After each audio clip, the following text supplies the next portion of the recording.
साल 1965, राजस्थान का सीमावर्ती इलाका। रात का समय, रेत के टीले, झाड़ियों से छनती ठंडी हवा और दूर से आती किसी औरत की कराह। वही पास के कई पुराने गांव तंद्रापुर के बीचों बीच एक कुआं था, पर न उसमें रहट थी न डोल।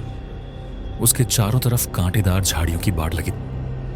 उस बाड़ के ऊपर एक जंग लगा लोहे का बोर्ड लटक रहा था, जिस पर किसी ने कोयले से लिखा था, इस कुएं से जो पानी पिएगा वह अगले पूर्णिमा से पहले इस धरती पर नहीं बचेगा। कहा जाता है कि एक बच्चा जिसे बुखार में तपता देख उसकी मां पानी लाने दौड़ी। वह कुएं तक पहुंची पर कभी वापस नहीं आई। अगली सुबह उसका शव मिला, आधा कुएं में लटका, आधा बाहर, पर चेहरा ऐसा जैसे उसने कुछ बेहद डरावना देखा हो। गांव वालों ने उस दिन से कुएं को मसान कुआं कहकर पुकारना शुरू कर दिया। राहुल सिंह एक 28 वर्षीय यूट्यूबर जो अपने चैनल पर भूतिया जगहों पर जाकर एक्सप्लोर करता है। उसके 8 लाख सब्सक्राइबर हैं और वह अपनी अगली वीडियो के लिए कुछ नया और एक्सट्रीम खोज रहा है। एक दिन उसे एक मेल मिला। सब्जेक्ट था तंद्रापुर का कुआं जो अब भी लाशें निगलता है। यदि तुम सच्चे हो तो वहां जाकर शूट करो, पर याद रखना वहां का पानी सिर्फ मुर्दों का होता है। मेल में एक पुरानी ब्लैक एंड व्हाइट तस्वीर जुड़ी थी, कुएं के पास खड़े एक आदमी की, जिसकी परछाई उसके विपरीत दिशा में थी। राहुल को तुरंत एक नई वीडियो का मसाला मिल गया। उसने तय किया, इस बार कुछ ऐसा शूट करूंगा जिसे देखकर लोग हफ्तों सो न पाएं। राहुल अपनी टीम के 2 लोगों के साथ जीप में गांव की ओर रवाना हुआ। रास्ता सुनसान, मोबाइल नेटवर्क गायब और गांव के पास पहुंचते ही आसमान पर काले बादल मंडराने लगे। गांव में घुसते ही एक अजीब सन्नाटा छा रहा था। न बच्चे खेलते, न औरतें बाहर, न कोई दुकानें खुली। सिर्फ एक बूढ़ा आदमी पेड़ के नीचे बैठा बड़बड़ा रहा था। वो कह रहा था, जो भी अंदर गया उसने खुद को फिर कभी आईने में नहीं देखा। राहुल ने कैमरा ऑन किया और टीम के साथ गांव की शूटिंग शुरू की। लेकिन जैसे ही कैमरा मसान कुएं की ओर घूमा, उसकी स्क्रीन ब्लैंक हो गई।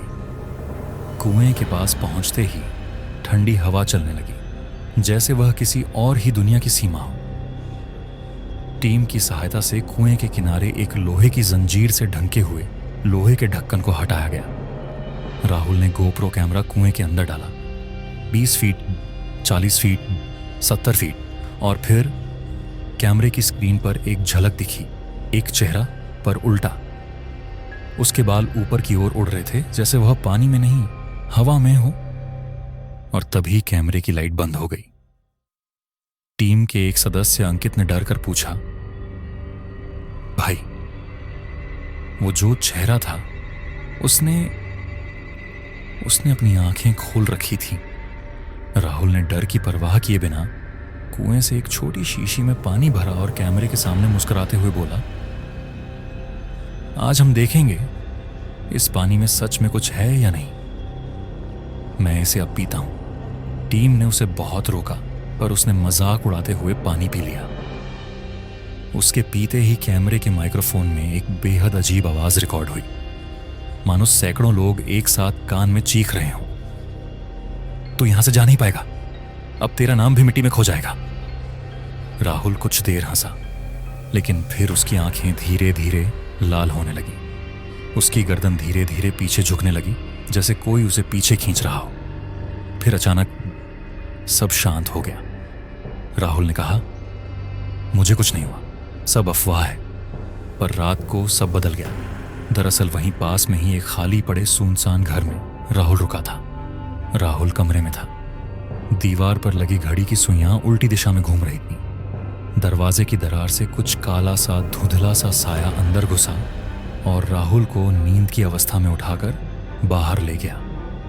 अगली सुबह टीम के सदस्य अंकित और विवेक उठे तो देखा राहुल जमीन पर उल्टा लेटा था, पर उसकी आंखें खोली हुई थीं और शरीर बिल्कुल जकड़ा हुआ। विवेक ने धीरे से उसका कंधा हिलाया। राहुल भाई, ठीक हो?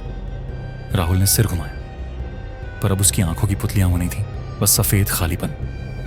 वह धीरे धीरे फुसफुसाया, तुम दोनों भी वही पानी पियो, नहीं तो कुआं तुमको खुद पिलाने आएगा। जैसे तैसे करके एक दिन बीत गया। अगली रात टीम के दोनों सदस्य डर के मारे अलग अलग कमरों में सो गए, लेकिन जैसे ही रात गहराई, विवेक के कमरे के सामने एक लाल जोड़े में दुल्हनुमा स्त्री खड़ी थी, पर उसके पैर उल्टे थे। विवेक जग रहा था। जैसे ही उसने यह देखा, उसने तुरंत अपना कैमरा उठाया। उसने डरते कैमरे से झूम करके देखा। उसके चेहरे पर ना नाक थी ना होंठ, सिर्फ एक गड्ढा था और उससे काला खून बह रहा था। तभी दुल्हन ने इशारा किया, कुएं में आओ। विवेक डर के मारे भागा, पर जहां भी भागता सामने वही दुल्हन खड़ी होती। जैसे गांव की हर गली अब कुएं की तरफ जाती थी। अंततः विवेक ने खुद को एक दूसरे वीरान पड़े घर में बंद कर लिया, पर उस घर के अंदर पहले से एक और आत्मा थी। उधर अंकित ने सोचा, अगर हमें यहां से निकलना है तो इसमें वह बूढ़ा आदमी ही हमारी मदद कर सकता है। उसने रात में ही गांव के उसी बूढ़े बाबा को खोजा। बाबा ने कांपते हाथों से एक पुराना पत्र निकाला जिस पर सूखे खून के निशान थे। उन्होंने कहा, वो कुआं असल में एक सजा की जगह था। यहां कभी एक लड़की को जिंदा गाड़ दिया गया था जिसका नाम कलावती था। गांव के ठाकुर ने शादी का वादा कर उसे धोखा दिया और गांव वालों ने उसकी शिकायत सुनने के बजाय उसे ही चुड़ैल ठहरा दिया। वो कुएं में गिरी नहीं थी, उसे बांध कर फेंका गया था। उसकी आत्मा तब से प्यास में है और जो भी उसका पानी पीता है वो उसकी प्यास का हिस्सा बन जाता है। उस रात जब अंकित और बाबा राहुल के पास पहुंचे तो देखा राहुल जमीन पर बैठा कुएं की तरफ पीठ किए कुछ बड़बड़ा रहा था। अचानक उसने गर्दन मोड़ी। अब उसका चेहरा इंसानी नहीं था। उसकी त्वचा गीली मिट्टी जैसी, आंखें अंदर धंसी और उसकी नाक से पानी नहीं, कीड़े निकल रहे थे। वह फुफकारते हुए उठा और बोला, अब तुम भी वही पानी पी लो, वरना कुआं तुमसे खुद पीने आएगा। यह देख अंकित और बाबा काफी डर गए। अंकित और बाबा जंगल की तरफ भागते हुए कुएं से दूर जाने की कोशिश कर रहे थे। तभी अचानक जमीन हिलने लगी, जैसे कुएं के नीचे कुछ भारी चीज जाग चुकी हो। पीछे मुड़कर देखा तो कुएं के चारों ओर से मिट्टी फट रही थी और अंदर से सफेद कपड़ों में लिपटे कई शव बाहर आ रहे थे। बाबा चिल्लाए, ये सब वही लोग हैं जिनकी आत्मा कभी मुक्त नहीं हुई, जिन्हें गांव वालों ने चुपचाप मारकर यहीं फेंक दिया था। अब वो सब वापस आ रहे हैं। एक शव ने अचानक आंखें खोली और अंकित की ओर देखा। हमें बचाओ, पर पहले उसकी प्यास बुझाओ। पूरा रूप अगले ही क्षण हवा में घनघोर सन्नाटा छा गया।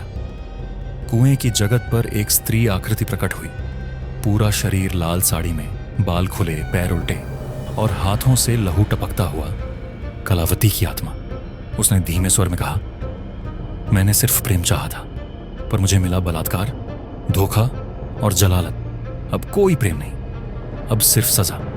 उसके पीछे खड़े शवों की आंखें अब चमकने लगीं। अब ये आत्माएं सिर्फ भटकती नहीं थी, अब ये आदेश मानती थी। अगली रात अंकित एक दूसरे पुराने घर के कमरे में छिपा सो रहा था। उसने सपना देखा, वह गांव के कुएं में गिर रहा है, चारों ओर लाल पानी और उस पानी के अंदर कई चेहरों की आत्माएं हो गए। एक आत्मा उसके पास आई और बोली, तू तो वो है जो सब रिकॉर्ड करता है। अब तेरे कैमरे में नहीं, तेरे शरीर में रिकॉर्ड होगा हमारा क्रोध। अचानक सपना टूटा, पर जब बाबा अंदर पहुंचे तो अंकित की आंखें खुली थीं, पर शरीर ठंडा। बाबा ने देखा उसकी छाती पर कुएं की आकृति खुदी हुई थी, मानो आत्मा ने आग से जलाकर बनाई हो। बाबा ने अंततः गांव के पुरातन मंदिर में छिपी एक आखिरी डायरी खोज निकाली। उस डायरी में ठाकुर की लिखावट में लिखा था, मैंने जो किया वो गलत था। कलावती अब हर रात मेरे सपने में आती है और मुझे उसी कुएं में डुबोती है। मैंने उसे कुएं में जिंदा गाड़ दिया, पर मरते वक्त उसने शाप दिया, मैं वापस आऊंगी और हर उस आत्मा को पी जाऊंगी जो तुम्हारी तरह झूठे हैं। मैं अब मर रहा हूं, लेकिन ये आत्मा कभी नहीं मरेगी। बाबा के हाथ कांपने लगे। वो बड़बड़ाने लगे, अब ये आत्मा किसी को नहीं छोड़ेगी। उसे अब सिर्फ शांति नहीं, अब बदला चाहिए, बाबा ने जैसे ही अंकित के शरीर पर कुएं की आकृति देखी, उनका चेहरा पीला पड़ गया। उन्होंने कांपते हुए होंठों से बड़बड़ाना शुरू किया। ये अब सिर्फ प्रतीक, ये अब शाप बन चुका है। अब कुआं हर उस इंसान की छाती पर खुद को बना रहा है जो कभी उस पानी के संपर्क में आया। अचानक कमरे में रखे कैमरे की लाल लाइट अपने आप ऑन हो गई। कैमरा लाइव रिकॉर्डिंग मोड में था, पर स्क्रीन पर कुछ और ही दिख रहा था। ना बाबा, ना अंकित, बल्कि कुएं के अंदर एक अलग ही दुनिया। लाल पानी, तैरती आत्माएं और उनके बीच राहुल। पर अब राहुल इंसान नहीं रहा था। उसका चेहरा पूरी तरह सड़ चुका था, बाल झड़ चुके थे और उसकी आंखों में एक ही झलक थी, कलावती का क्रोध।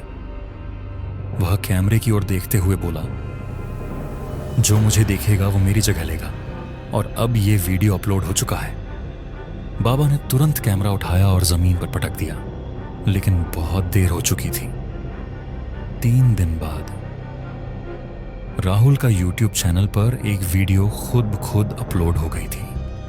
टाइटल था, तंद्रापुर का मौत का कुआं, real footage. Do not watch at night. Video में वही सब कुछ था, कुएं का शाप, आत्माएं, कलावती का क्रोध और अंत में एक चेतावनी। जो यह देख रहा है उसे वह कुआं अब सपने में बुलाएगा। वीडियो 24 घंटे में 12 मिलियन व्यूज पार कर गई। लोगों ने कमेंट करना शुरू किया। मैंने रात को वीडियो देखी और सपने में किसी ने मेरा हाथ पकड़ लिया था। अब हर रास्ता मुझे उसी कुएं की ओर ले जाता है। और उसी रात देश के अलग अलग कोनों में कई लोग नींद में चलकर छतों से कूद गए। कुछ अपने ही वॉशरूम के शीशे में खुद को उल्टा खड़ा देख रहे थे। कईयों के सीने पर एक अजीब सी आकृति उभर आई थी, कुएं की छवि। कहानी यहां खत्म नहीं हुई, क्योंकि कलावती का संदेश अब कैमरे तक सीमित नहीं रहा। अब हर स्क्रीन, हर मोबाइल, हर आंख उसकी प्यास बन चुकी थी। क्या तुमने भी अभी इस कहानी को अकेले पढ़ा है? तो आज रात सपने में कोई तुम्हें पानी ऑफर करेगा। याद रखना, मना मत करना, वरना अगली कहानी तुम्हारे बारे में होगी।